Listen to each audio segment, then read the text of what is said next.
Okay so hello guys, welcome back to my channel. This is Sankalp Johri from magnetic Kurukshetra. और आज हम लोग करने वाले हैं सेंटर ऑफ मास के best problems for JEE mains 2022। तो ये हमारा ये योद्धा बैच चल रहा है, जहां पर हम लोग यार आपके लिए ऑलरेडी 4 वीडियोस कर चुके हैं और ये 5वां वीडियो है हमारा। और यहाँ पर हम लोग प्रॉब्लम्स के थ्रू, ठीक है, टॉप प्रैक्टिस प्रॉब्लम्स लेते हैं टीपीपीस, और उसके थ्रू हम लोग पूरा का पूरा रिवीजन करते हैं। और लास्ट के 4 वीडियोस देख लेना, 20-20 या 30-30 मिनट में हम लोग पूरा रिवीजन कर लेते हैं। और इससे बेस्ट रिसोर्स आपको नहीं मिलने वाला है इतने कम टाइम में। तो पूरा फिजिक्स हम लोग रिवाइज करने वाले हैं इसी के थ्रू। तो आप भी 10-12-15 क्वेश्चन इतने में लेके आए हैं। डिस्क्रिप्शन में आपको एक टेलीग्राम ग्रुप का लिंक मिलेगा, सारे बच्चे जाके ज्वाइन कर लो वहाँ पर। वहीं पर आपको सारी पीडीएफ भी प्रोवाइड कर दी जाएंगी। चलो बढ़ जाते हैं आगे। चलो सारे बच्चे पेन और पेंसिल लेके बैठ जाओ, मेरे साथ साथ आपको क्वेश्चंस को सॉल्व करना है। चलो स्टार्ट कर लेते हैं। तो पहला सवाल आपके सामने है, देख सकते हो कि एक वेज है 45 डिग्री एंगल्स पे, और वहां पर एक ए ब्लॉक है और एक बी ब्लॉक है, ठीक है। तो ए ब्लॉक और बी ब्लॉक दोनों का जो मास है वो क्या दिया हुआ है, हमको सेम दिया हुआ है। मास हमको क्या दिया हुआ है, देख सकते हो, मासेस आर सेम, ठीक है। Equal masses are release on the two sides. इसको दोनों साइड से रिलीज करा गया, इसको ऐसे और इसको ऐसे करके रिलीज करा गया है। आपको बताना है कि सेंटर ऑफ मास का एक्सेलरेशन क्या होगा ए और बी के, यानी ए और बी का जो सेंटर ऑफ मास है उसका एक्सेलरेशन आपको बताना है। तो इसके लिए आपको क्या करना पड़ेगा, इसका इंडिविजुअल एक्सेलरेशन पहले निकालना पड़ेगा, और फिर M A into A plus M B into A B upon M A plus M B वाला फॉर्मूला आपको लगाना पड़ेगा। ये देख लेते हैं कैसे करते हैं। तो देखो, सबसे पहले आपको दोनों ब्लॉक्स का एक्सक्लेशन निकालना पड़ेगा, जो कि आपका जी साइन 45 डिग्री होगा। तो सभी को मालूम होगा, ठीक है, कैसे जी साइन 45 डिग्री होगा। अगर आप यहाँ पे जी का कंपोनेंट लेते हो तो जी तो यही है, सेल्फ वेट ही है केवल, और तो कोई फोर्स यहाँ पर है नहीं। तो जब जी का हम लोग यहाँ कंपोनेंट लेंगे, ठीक है, देख सकते हो, देखो जी का कंपोनेंट लेंगे तो यहाँ पे ये हो जाएगा जी कॉस 45 डिग्री। और इस ब्लॉक के लिए आगे की साइड जो एक्सेलरेशन आ जाएगा वो आ जाएगा जी साइन 45 डिग्री, जो कि जी का ही कंपोनेंट है। सिमिलरली यहाँ पर भी जी साइन 45 डिग्री ही कंपोनेंट आ जाएगा। चलो, तो इस तरीके से जो एक्सेलरेशन इसका आ जाएगा ए और बी दोनों ब्लॉक्स का, वो आ जाएगा जी साइन 45 डिग्री यानी जी बाई रूट 2। और फिर ए सी यू एम का हम लोग ये वाला फॉर्मूला यूज करते हैं, M A plus M B A B upon M A plus M B. तो एम ए और एम बी हम लोग को सेम दिया हुआ है, और ए हमको जी बाई रूट 2 और ए बी भी आपको जी बाई रूट 2 ही दिया हुआ है। तो फिर हम लोग फाइनली क्या करेंगे, देख सकते हो, देखो अब ध्यान से देखना, क्या ये यहाँ पर आपका जो स्टेप है ना, ये स्टेप आपका खतरनाक था। क्या स्टेप है भैया, देखो आपको एक चीज का ध्यान रखना है। जब आप एम ए लगाओगे तो ये एम हो जाएगा, ये एम हो जाएगा, ठीक है, ये आपका कितना हो जाएगा, 2 एम हो जाएगा। तो तो M A vector plus M A B vector, obviously vector quantity है एक्सेलरेशन, ये तो सभी को मालूम ही होता है। और अपॉन एम, ये भी नीचे ये 2 एम हो जाएगा, ठीक है।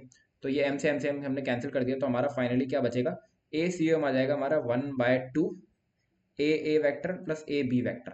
अब इस चीज का आपको ध्यान रखना है कि एक्सेलरेशन जो होता है वो क्या होता है, वो हमारा वेक्टर क्वांटिटी होता है। तो इसको हम लोग वेक्टर एडिशन करेंगे डायरेक्टली। आप यहाँ पे जी बाई रूट टू और जी बाई रूट टू को आप ऐसे ऐड नहीं कर सकते हो, ठीक है। ये हम लोग वेक्टर एडिशन करेंगे, केवल वेक्टर क्वांटिटीज का वेक्टर एडिशन किया जा सकता है। तो हमको पता है कि जी बाई रूट टू जो एक ब्लॉक का था वो ऐसे था, और जी बाई रूट टू जो बी ब्लॉक का था वो ऐसे था। तो दोनों का आपका जो रिजल्ट निकल के आएगा वो ऐसे निकल के आएगा, जिसका जो हो जाएगा आपका जी बाई रूट टू का whole square upon G by root two का होल स्क्वायर। क्यों, क्योंकि दोनों के बीच में एंगल क्या था, 90 डिग्री। कैसे पता लगा भैया हमें, देखो ये एंगल 90 डिग्री ही हो सकता है ना। अगर ये 45 है, ये 45 है, ओवरऑल ट्राइंगल 180 का होगा, तो ये 90 डिग्री होगा ना एंगल।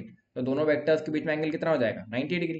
तो 90 डिग्री में हम लोग क्या करते हैं, जब वेक्टर एडिशन करते हैं, ए का स्क्वायर प्लस ए बी का स्क्वायर अंडर रूट में। तो बस वही हम लोग कर देंगे। तो जब हम लोग करेंगे तो finally A vector A B vector आपका जी निकल के आ जाएगा, और ए सेंटर ऑफ मास आपका जी बाय 2 आ जाएगा। अब बहुत सारे बच्चे यहाँ पर ये गलती कर देते हैं, ठीक है, ये एक मिनट, वेक्टर क्वांटिटी है, ये गलती कर देते हैं कि जब उनका ये निकल के आता है ना, तो बस ये यहाँ पे जी बाई 2 लगा के आगे बढ़ जाएंगे। Sorry, G by root 2 plus G by root 2 upon 1/2, ये करके आगे बढ़ जाएंगे। बट ये नहीं करना है आपको, इसका वेक्टर एडिशन करना है। और जब इसका वेक्टर एडिशन करोगे तो इस तरीके से दोनों वेक्टर बनेंगे, और जो कि 90 डिग्री पे इंक्लाइंड होंगे। और 90 डिग्री पे आपको पता ही है, जब हम 90 डिग्री पे कोई वेक्टर लेते हैं तो whole square plus G by root 2 का होल स्क्वायर इस तरीके से करते हैं। तो इस तरीके से स्टेप आपको करना था। चलो बढ़ जाते हैं आगे अगले सवाल की तरफ। हाँ, देखो find the position of centre mass of the uniform lamina. देखो क्या है कि एक सर्किल है, ठीक है, आप मान सकते हो सर्कुलर लैमिना है। और इसका हम लोगों ने क्या करा कि ये वाला पार्ट, जो व्हाइट वाला पार्ट है, ये रह गया है, ठीक है, ये रिमेनिंग है। और जो स्मॉल सर्किल है, ठीक है, जो स्मॉल सर्किल है जो ये है, इसको रिमूव कर दिया गया है, ठीक है। तो जो रिमूव्ड पार्ट है, जब हमने रिमूव पार्ट हटा दिया, तो बचे हुए लैमिना का सेंटर ऑफ मास कहाँ पे लाई करेगा। तो वैसे इस पे मैंने डिटेल वीडियो कर रखा है, centre of mass of uniform laminas और एक कोलिजन पे, ठीक है। तो कोलिजन और ये वाला जो कॉन्सेप्ट है, अगर आप इसको डिटेल में समझना चाहते हो तो डिस्क्रिप्शन में आपको एक लिंक मैं दे देता हूँ, वहां पे आप डिटेल में ये सारे दोनों कॉन्सेप्ट समझ सकते हो। चलो, तो इस तरीके से अब देखो A1 जो है वो एरिया ऑफ कंप्लीट सर्किल है, ठीक है। जो कितना हो जाएगा पाई ए स्क्वायर, क्योंकि देखो देखो ध्यान से देखो, इसका जो रेडियस है वो ए है, ये बड़े वाले सर्किल का जो रेडियस है वो क्या है, वो ए है। और जो स्मॉल सर्किल है उसका रेडियस क्या है, a/2। तो a2 जो है वो एरिया ऑफ स्मॉल सर्किल है, वो पाई a² 4 हो जाएगा। अच्छा, अब आपको मैं फॉर्मूला बताता हूँ, ठीक है। देखो हमको क्या क्या पता लग गया। A1 क्या था, कंप्लीट लैमिना का एरिया, जो कंप्लीट लैमिना था हमारे यहाँ पर, हम बना भी लेते हैं, ये कंप्लीट लैमिना था, इसका इसका जो रेडियस दैट वाज ए, तो इसका एरिया हो जाएगा पाई a²। फिर जो रिमूव्ड पार्ट था वो ऐसा था, ठीक है, सेंटर से लेकर रहा था, तो यहाँ पर a/2 इसका रेडियस हो जाएगा। तो a2 हमारा आ जाएगा पाई a²/4, ठीक है। अब एक्स वन क्या होता है भैया, एक्स वन होता है आपका centre of mass of complete circle. तो कंप्लीट सर्किल का सेंटर ऑफ मास अगर हम लोग यहाँ पर एक्स एक्सिस वाई एक्सिस बना लेंगे तो कहाँ पे लाई करेगा, 0,0 पे लाई करेगा। और x2 क्या होता है, centre of mass of removed part. अब ध्यान से देखो, रिमूव्ड पार्ट का सेंटर ऑफ मास कहाँ लाई करेगा, यहाँ पे लाई करेगा। और ये क्या है, a/2, 0, a/2, 0, यही तो है, ये a/2, 0 ही तो है, क्या है ये, ठीक है। तो सेंटर ऑफ मास जो लाई करेगा वो आपका a/2, 0 को लाई करेगा रिमूव्ड मास का, ठीक है। तो अब सीएम ऑफ रिमेनिंग पार्ट का हमारे पास एक फॉर्मूला होता है, मैं आपको दिखा देता हूँ क्या फॉर्मूला होता है। a1 x1 minus a2 x2 upon a1 minus a2। Y COM का होता है a1 y1, a2 y2, a1 minus a2, और जेड सीओएम का होता है इस तरीके से।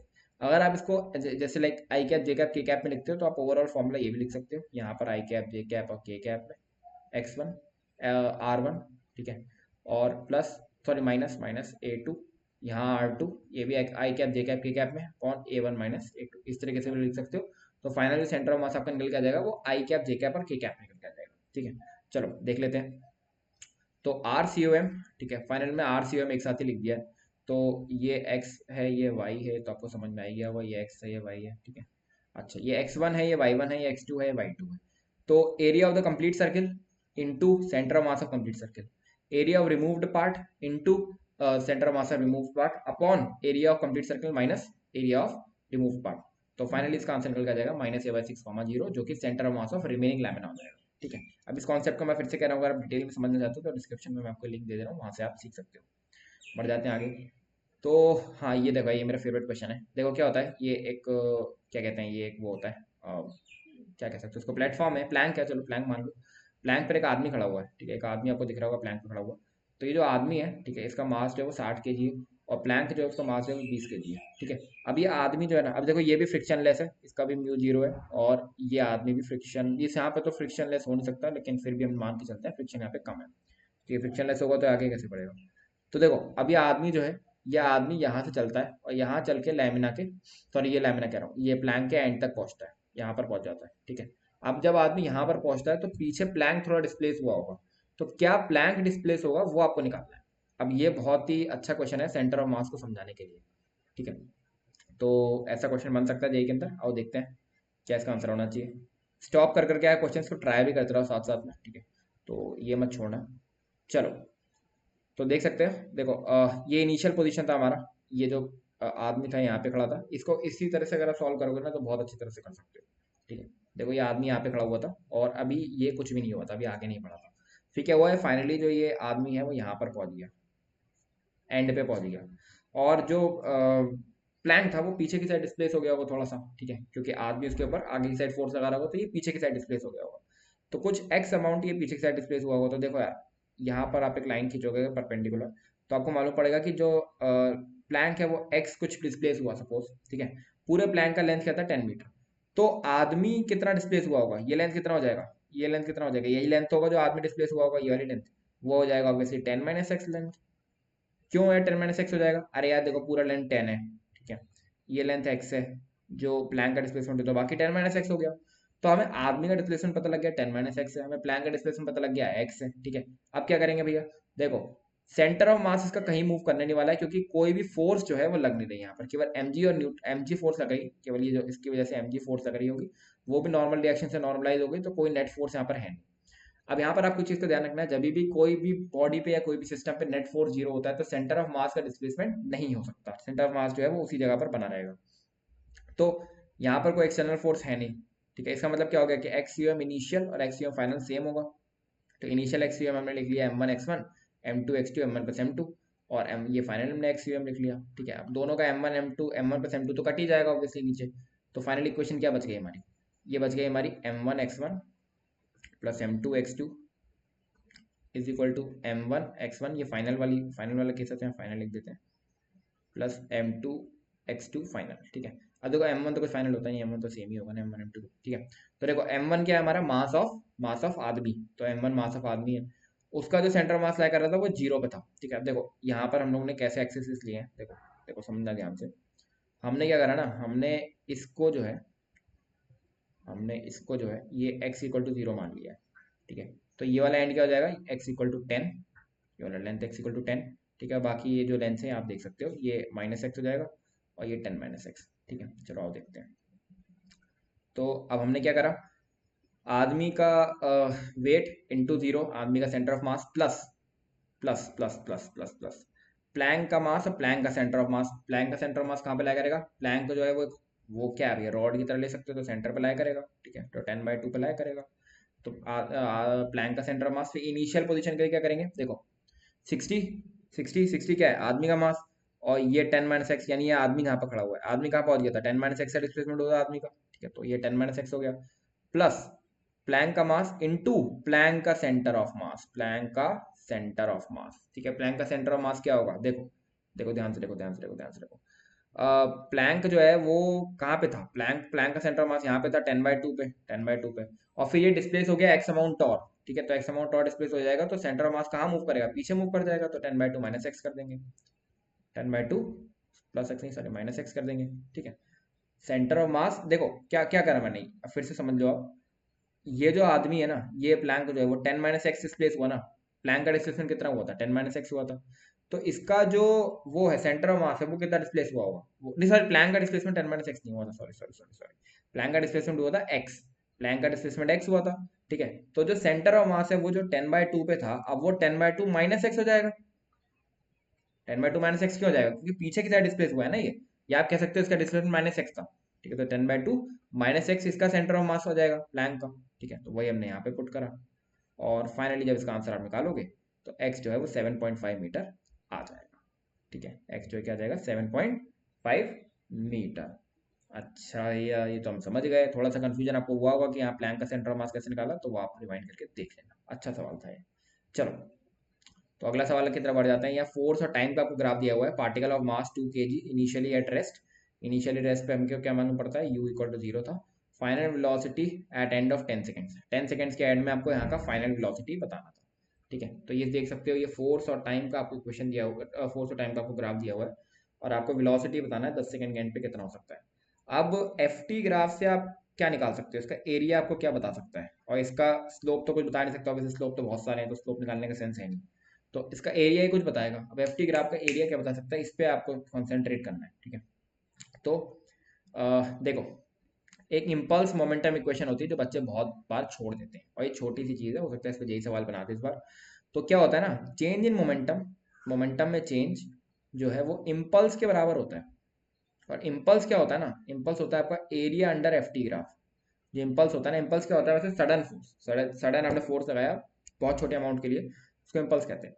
तो देखो, ये एफ टी ग्राफ का एरिया होता है, क्या होता है, एफ टी ग्राफ का एरिया। तो change in momentum is equal to area under the F T graph आप करोगे। ठीक है, और एफ टी ग्राफ का आपने एरिया निकाला, तो एफ टी ग्राफ का जो एरिया निकल के आया था वो ये है, जो कि 100 था। ठीक है, और change in momentum M V final minus V initial, mass हमको मालूम है, वी इनिशियल हमको मालूम है, रेस्ट पे था इनिशियल, तो 0 हो जाएगा इनिशियल। तो 2v final is equal to 100, 2 इसका मास है, और वी फाइनल आपका 50 मीटर पर सेकेंड आ जाता है। तो इम्पल्स मोमेंटम इक्वेशन जरूर देख के जाना, ये बच्चे कई बार छोड़ देते हैं, तो इस चीज़ का आपको ध्यान रखना है। बढ़ जाते हैं आगे। अब ये क्वेश्चन है जहाँ पर एक मास है m, ठीक है, जो v नॉट वेलोसिटी से मूव कर रहा है, और एक आपको यहाँ पर क्या दिख रहा है, एक आपको यहाँ पर ये वेज दिख रहा है। ठीक है, अब आपको बताना है कि ये जो m है ना, ये फ्री टू मूव है, यानी इसका जो यहाँ पे म्यू है वो 0 है, फ्रिक्शन है नहीं। ठीक है, तो ये जो मास है ये कुछ हाइट इस पे ऊपर चढ़ेगा, जब ये v वेलोसिटी से जा रहा है स्मॉल मास, तो यहाँ पे कुछ हाइट ही ऊपर चढ़ेगा, और जब ये कुछ हाइट ऊपर चढ़ेगा तो आपको ये बताना है कि कितना हाइट ऊपर चढ़ा होगा, क्योंकि ये जो स्मॉल एम है ना, ये भी फ्री टू मूव है, तो ये भी थोड़ा सा पीछे हटेगा। ठीक है, तो ये भी सेंटर ऑफ मास का प्रॉब्लम है, जैसा हमने अभी प्लैंक और आदमी वाला क्वेश्चन करा था वैसे सही है, तो इसको ट्राई करो फिर देखते हैं। चलो ट्राई कर लिया होगा। देखो, इनिशियली क्या था, ये एम में वी नॉट से मूव कर रहा है, और ये एक प्लैंक है, सिंपल सा, इसमें कोई केस नहीं है। फाइनली क्या हुआ होगा, देखो ये कुछ हाइट एच तक पहुंच गया होगा, और ये कुछ हाइट एच तक पहुंचा होगा, लेकिन ये हाइट एच तक पहुंचने में क्या हुआ होगा कि ये जो प्लैंक है ना, ये जो वेज है ना, इसमें भी कुछ वेलोसिटी आ गई होगी और इस पूरे सिस्टम में कुछ वेलोसिटी आ गई होगी। ऐसा क्यों हुआ होगा? आप इमेजिन करके देखो कि मान लो एक प्लैंक है, ठीक है, एक प्लैंक है, ये प्लैंक है, अब एक ब्लॉक इससे टकराया, अब टकराया, कुछ हाइट तक ये चढ़ गया, कुछ हाइट तक ये चढ़ गया, लेकिन दोनों के बीच में कुछ वेलोसिटी आ गई ना, और दोनों एक सेम वेलोसिटी से मूव करने लगे, ठीक है। तो इस केस को आपको थोड़ा सा फील करना पड़ेगा, तब आपको समझ में आएगा। देखो मेरे मेरे को ध्यान से देखो आप, ये है, ये प्लैंक है, ठीक है, और ये आपका ब्लॉक है, ये ब्लॉक से टकराया, तो ये कुछ आगे की साइड बढ़े दोनों के दोनों, और कुछ ये ब्लॉक ब्लॉक जो है कुछ हाइट चढ़ भी गया। बस इस पे, इस कॉन्सेप्ट पे क्वेश्चन है। तो देखो क्या करेंगे, ध्यान से समझना। ये हो गया, ठीक है, इसका वेलोसिटी v।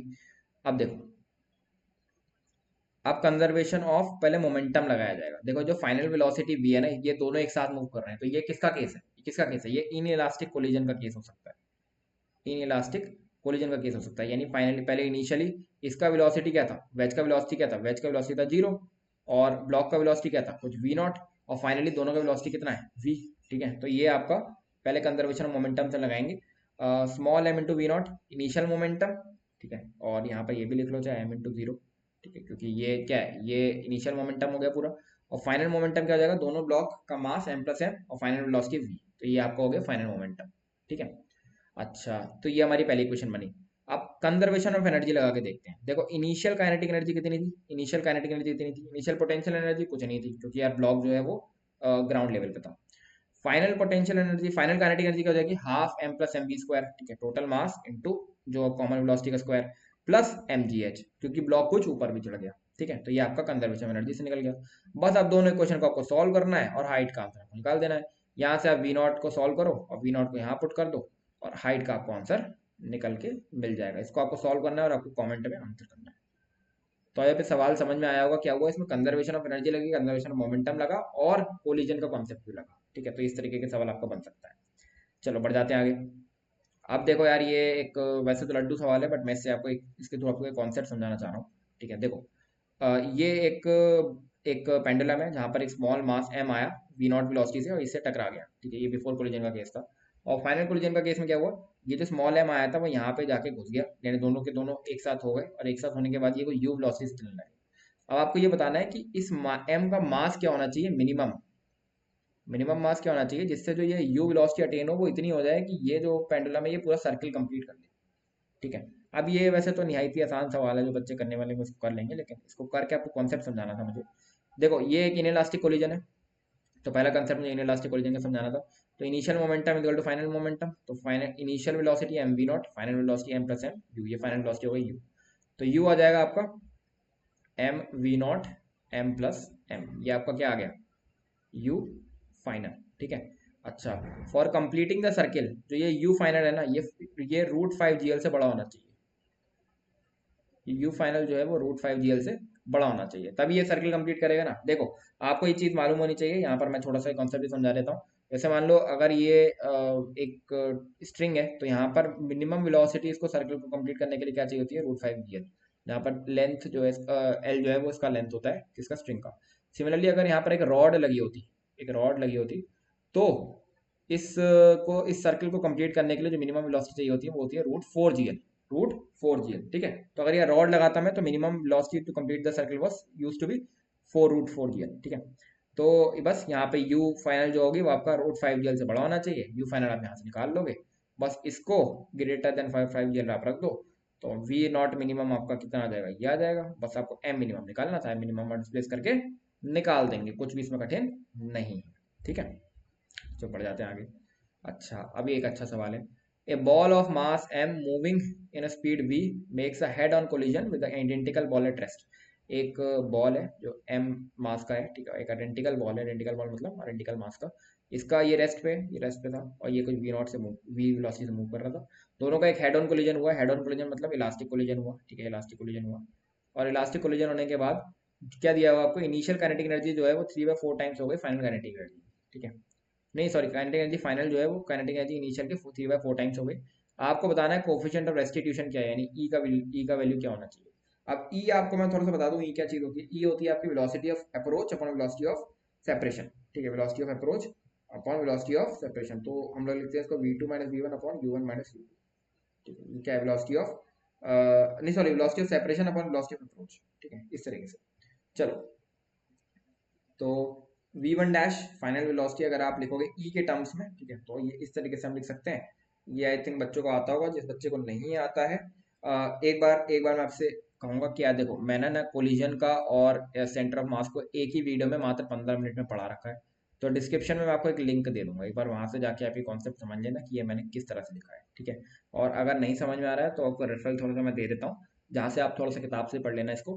क्या चीज़ है ये बेसिकली जब हम ई लिखते हैं ना, ई लिखते हैं तो ई हम लोग क्या लिखते हैं, u1 minus u2 upon v2 minus v1। एक मिनट। जब ई लिखते हैं, ठीक है, तो ई वेलोसिटी ऑफ प्रोबेबल वेलोसिटी सब ऐसा करके आप लिख देते हो, ठीक है। बस वही ई से आपको ये निकल के आ जाएगा, ये निकल के आ जाएगा v1 डैश और v2 डैश। तो फाइनल वेलोसिटी देखो, इनिशियल केस क्या था, ये m जो है वो v वेलोसिटी से मूव कर रहा था, और फाइनल केस क्या था, ये m जो है ये बॉल जो है रेस्ट पे था, ये रेस्ट पे था। और फाइनल केस क्या था, जो बॉल है वो v2 डैश से मूव कर रहा है, और दूसरा जो बॉल है वो v1 डैश से मूव कर रहा है। तो इस तरीके से आप दोनों v1 डैश v2 डैश निकाल लेंगे।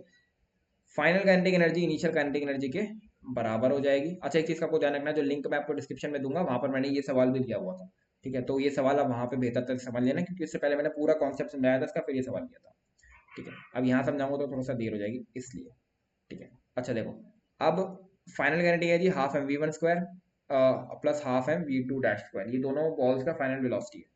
और इनिशियल काइनेटिक एनर्जी, इनिशियली तो खाली एक ही वेलोसिटी था क्योंकि दूसरा रेस्ट पे था, तो हाफ एम वी स्क्वायर, बस आपका वी वन डैश का वैल्यू और वी टू डैश का वैल्यू यहाँ पे लगा देना है, और आपको ई का वैल्यू मिल जाएगा 1/√2, ठीक है।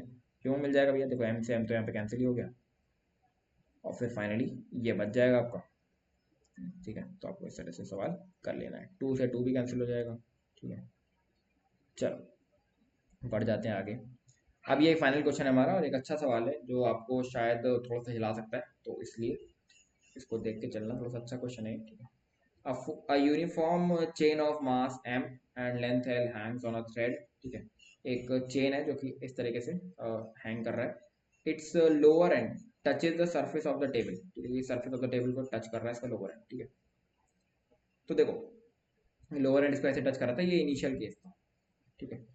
Find the force exerted by the table on the chain, table on the chain है, ठीक है, चेन ऑन द टेबल नहीं है। One half of its length is followed in the table, मतलब फाइनल केस क्या था कि ये जो रॉड, ये जो ऐसे करके चेन है ना, अगर मान उसका लेंथ एल था, तो L/2 यहाँ पे फॉल हो गया और L/2 आपका यहाँ पे, ठीक है। तो आपको बताना है कि उस समय ये वॉल क्या फोर्स लगाएगा चेन के ऊपर, ठीक है। और फॉल एंड पार्ट जो है वो हीप नहीं बनाता है, हीप मतलब ऐसे करके ऐसे गुचड़ मुचड़ करके वो गट्ठा नहीं बनाता है, ठीक है। एक एक सेम लेवल पे पड़ा हुआ है। तो ये बात आपसे क्या कहना चाह रहा था, ये बात आपसे कहना चाह रहा था कि जो आपका चेन पड़ा हुआ है वो एक सेम लाइन में पड़ा हुआ है, एक स्ट्रेट लाइन में पड़ा हुआ है, बचा हुआ चेन जो है ये L/2 चेन जो है, ठीक है। इसका मतलब क्या होगा कि ये भी कुछ फोर्स एक्सर्ट करेगा वॉल के ऊपर, ये भी कुछ फोर्स एक्सर्ट करेगा ड्यू टू इट्स वेट। अच्छा, weight of the weight mass क्या होता है इसका, एम। और देख लेते हैं सवाल। देखो, इनिशियल केस हमारा क्या था, इस तरीके से चेन था, फाइनल केस हमारा क्या था, ये BC लेंथ जो है वो आपका नीचे पड़ा हुआ था, और AB लेंथ आपका भी ऊपर था, ठीक है। तो L/2 लेंथ आपका नीचे पड़ा हुआ था, ठीक है। अच्छा, अब देखो, force exerted by chain on the table जो है वो दो पार्ट में डिवाइडेड हो जाएगा। पहला पार्ट कौन सा हो जाएगा, पहला पार्ट होगा जो ये BC लेंथ है ना, तो BC लेंथ जो फोर्स लगा रहा होगा, तो BC का मास कितना हो जाएगा, mg/2। आधी आधी रॉड है, आधी सॉरी आधी चेन है, आधी चेन का मास कितना हो जाएगा, mg/2। तो यहाँ पे क्या फोर्स लगाएगा, mg/2 फोर्स लगाएगा, ठीक है। अच्छा, सिमिलरली अब दूसरा फोर्स जो लगेगा ये आपको देखने वाला है, वो है आपका थ्रस्ट फोर्स। थ्रस्ट फोर्स क्या होता है भैया, अब थ्रस्ट फोर्स क्या होता है ना, देखो, थ्रस्ट फोर्स आपका होता है जब ये गिर रहा होगा ना। अब आप इमेजिन करके देखो थोड़ा सा, जब ये चेन गिर रही होगी, गिरी चेन, तो चेन जब गिर रही होगी, इस समय भी गिरी रही है, इस समय भी गिरी रही है, गिर के रोक ही नहीं है हमने। तो गिरने की वजह से जो एक सडन फोर्स आपका आ जाएगा, sudden force due to its mass जो आ जाएगा, उसको कहते हैं हम लोग थ्रस्ट फोर्स। कुछ वेलोसिटी भी होगी इसकी, कुछ वेलोसिटी भी होगी इसकी, ठीक है। तो कुछ वेलोसिटी से ही गिर रही होगी, उस वेलोसिटी की वजह से भी जो फोर्स आएगा वो आपको हम लोग कहेंगे थ्रस्ट फोर्स। और थ्रस्ट फोर्स का जो फॉर्मूला होता है, रट लो लैम्डा वी स्क्वायर, यहाँ पर लैम्डा होता है आपका मास पर यूनिट लेंथ। क्योंकि अगर आपको ये चीज नहीं पता है तो फिर आप इस सवाल को किसी भी तरीके से बना नहीं सकते, ठीक है। तभी मैं आपसे ये सवाल ढूंढ के लेके आया हूं, क्योंकि ये आपको कहीं मिलने वाला नहीं है, ठीक है। क्योंकि ये छोटी सी चीज है, और ये जेई में सकता है आपसे इस बार पूछ लेगा, और जब पूछ लेगा उसके बाद आपको सॉल्व करा देंगे, लेकिन उससे पहले आपको कोई नहीं कराने वाला है। तो ये मैं ढूंढ के लाया था आपके लिए। थ्रस्ट फोर्स जो होता है वो लैम्डा इंटू वी स्क्वायर होता है, ठीक है। अच्छा, फिर हमको फिर वी निकालना पड़ेगा, वी निकालना पड़ेगा। अरे वी तो बहुत सिंपल है, मान लो इसका जो सेंटर ऑफ मास है वो L/2 पे है, ठीक है। ये मास कितना है, ये मास कितना है, ये मास कितना हो जाएगा, m/2, ठीक है। अच्छा, अब वी निकालना तो बहुत आसान है। देखो यार, वी कैसे निकालेंगे, देखो वी कैसे निकालेंगे। वी क्या होता है, √2 GL, √2 GL, और इसका लेंथ कितना है, L/2, L/2, तो यार √2 GL/2, तो यानी √GL आ जाएगा, √GL आ जाएगा। ये इसकी वेलोसिटी आ गई, ठीक है। इसकी फॉलिंग वेलोसिटी आ गई, इसकी फॉलिंग वेलोसिटी आ गई, ठीक है। अच्छा, थ्रस्ट फोर्स लैम्डा क्या होता है, मास पर यूनिट लेंथ, मास पर यूनिट लेंथ, ठीक है, इंटू वी स्क्वायर। ये वी है, एल नहीं है, ये वी है, ठीक है। तो यहाँ पे आपने वी लगा दिया, तो लैम्डा इंटू वी स्क्वायर लगा दोगे आप, तो फाइनली क्या क्या आ जाएगा, थ्रस्ट फोर्स आपका mg। अच्छा, थ्रस्ट फोर्स आपका रॉकेट प्रोपल्शन में भी यूज होता है, ठीक है। जैसे मान लो आपका रॉकेट है, ठीक है, और ये रॉकेट आपको मैंने ये रॉकेट कुछ थ्रस्ट फोर्स नीचे लगाएगा, जिसकी वजह से ये ऊपर उड़ेगा। रॉकेट होता है जब कुछ थ्रस्ट फोर्स नीचे फेंकेगा, तो उसका भी फॉर्मूला क्या होता है, एम, यही होता है, लैम्डा वी स्क्वायर, ठीक है। यहाँ पे कोई वी वेलोसिटी से कुछ ऊपर मूव करेगा, वो अगर आपको दिया होगा, मास लेंथ आपको दिया होगा, या मास आपको दिया होगा, या लैम्डा कोई आपको गिवन होगा, इस तरह से आप निकाल सकते हो। तो ये थ्रस्ट फोर्स आपका इस तरीके से हो जाएगा। अब ये टोटल फोर्स कितना हो गया, ये वेट बाय बीसी, तो बीसी का वेट था जो नीचे लेटा हुआ पोर्शन था, उसका वेट mg/2। ये फोर्स है जो चेन लगा रहा है टेबल पे, और थ्रस्ट फोर्स जो कि था mg, तो 3/2 mg टोटल फोर्स हो जाएगा जो चेन mg, चेन लगा रहा है सरफेस पे। और न्यूटन के थर्ड लॉ से हमें पता है कि जो फोर्स चेन लगाएगा फ्लोर पे, फ्लोर चेन पे लगाएगा, तो वही फोर्स आ जाएगा आपका 3/2 mg। आई होप ये सवाल आपको समझ में आया होगा और अच्छा लगा होगा। अब उससे पहले, जाने से पहले, चैनल को यार सब्सक्राइब कर दो, ठीक है, सब्सक्राइब मार दो चैनल को, और शेयर कर दो, शेयर कर दो, ठीक है। एंड ये सारे नोट्स आपको टेलीग्राम पे मिल जाएंगे। डिस्क्रिप्शन में आपको एक और वीडियो मिल जाएगा जहाँ पर आप सेंटर ऑफ मास के वो कॉन्सेप्ट, जो दो बहुत इंपॉर्टेंट कॉन्सेप्ट है, एक तो आपका कोलिजन का कॉन्सेप्ट, और एक आपका जो रिमूव पार्ट कॉन्सेप्ट है, वो मैंने डिटेल में आपको बता रखा है, तो वहाँ पे आप जाकर चेकआउट कर सकते हो, डिस्क्रिप्शन में लिंक मैं दे दूंगा। चलो खत्म कर लेते हैं वीडियो को, आई होप पसंद आया होगा। चलो लाइक मार देना, सब्सक्राइब कर देना। Bye bye, good night, and this is Sankalp Johri signing of.